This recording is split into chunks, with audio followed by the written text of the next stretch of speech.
আজ প্রভাতে রবির সাথে গীতবিতান পরিক্রমণের পঞ্চম পর্ব। আজকের এই পর্বে পূজা পর্যায়ের অন্তর্গত গান উপপর্যায়ের তোমার সুরের ধারা এই গানখানি নিয়ে আমার অনুভবটুকু ব্যক্ত করব।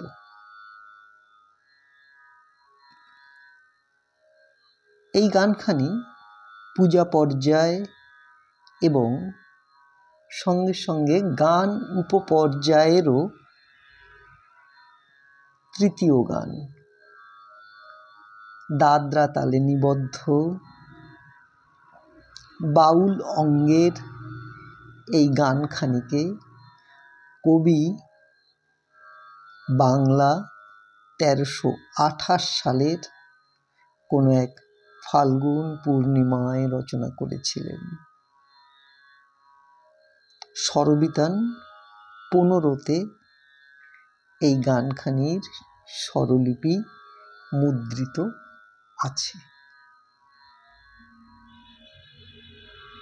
ভাবুন, শান্তিনিকেতনের বারান্দায় বা অন্য কোথাও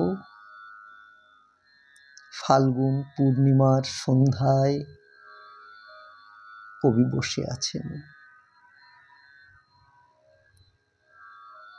জ্যোৎস্নার সুরনদী যেন দিগন্তকে ভাসিয়ে নিয়ে যাচ্ছে,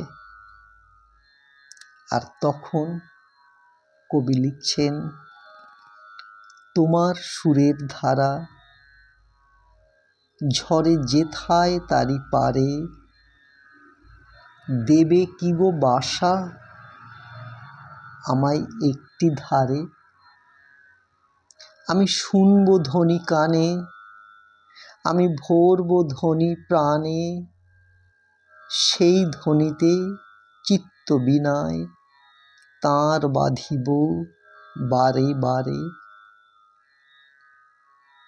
আমার নীরব বেলা সেই তোমারই সুরে সুরে, ফুলের ভিতর মধুর মতো উঠবে পুরে। আমার দিন ফুরাবে যবে, যখন রাত্রি আঁধার হবে, হৃদয়ে মোর গানের তারা উঠবে ফুটে সারে সারে।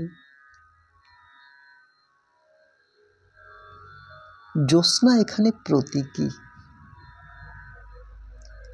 সুরের ধারা এখানে তাঁর করুণার ধারা, সেই অসীমের অসীমত্ব, সেই বিরাটের বিরাটত্ব, অসীম অনন্ত স্বরূপ সত্য, অহিংসা, ক্ষমা, প্রেম, ত্যাগ।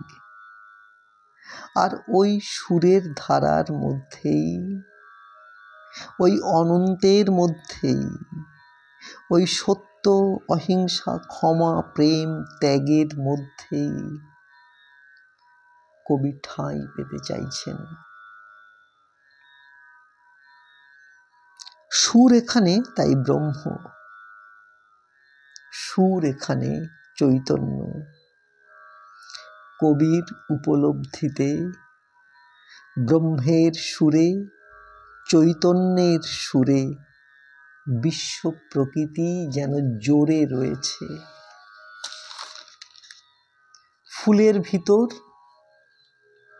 যেমন মধু থাকে, তেমনি বিশ্ব প্রকৃতির ভিতরেও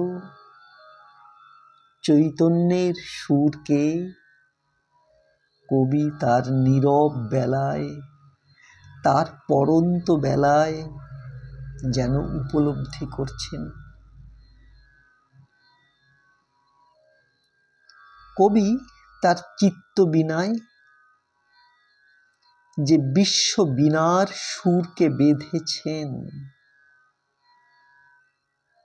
দিনের অবসানে সেই সুরই যেন তারা হয়ে ফুটে উঠেছে।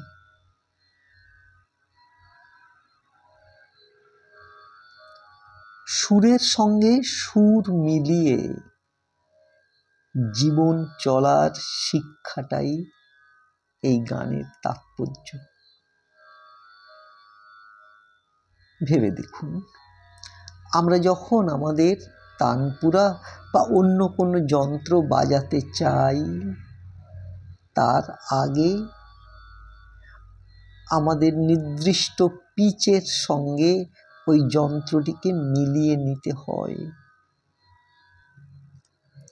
শ্রদ্ধেয় বিসমিল্লাহ খাঁ সাহেব বা অন্য কোনো সানাই শিল্পী যখন সানাই বাজান, একজন পার্শ্ব শিল্পী কিন্তু একটা নির্দিষ্ট পিচে সুরকে ধরে রাখেন।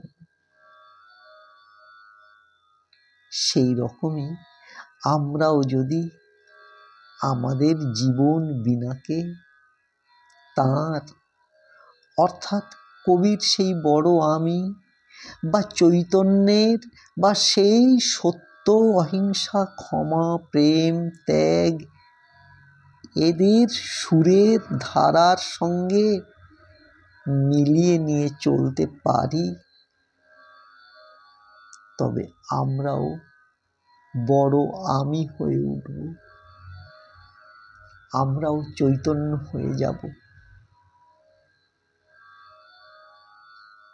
এই কামনাটুকু নিয়ে আজকে এখানেই শেষ করলাম। অনেক প্রথিতযশা শিল্পী এই গানখানিকে গেয়েছেন, তাদের গান শুনুন, গানখানিকে পড়ুন, গান হয়ে উঠুন। সবাই ভালো থাকুন। নমস্কার।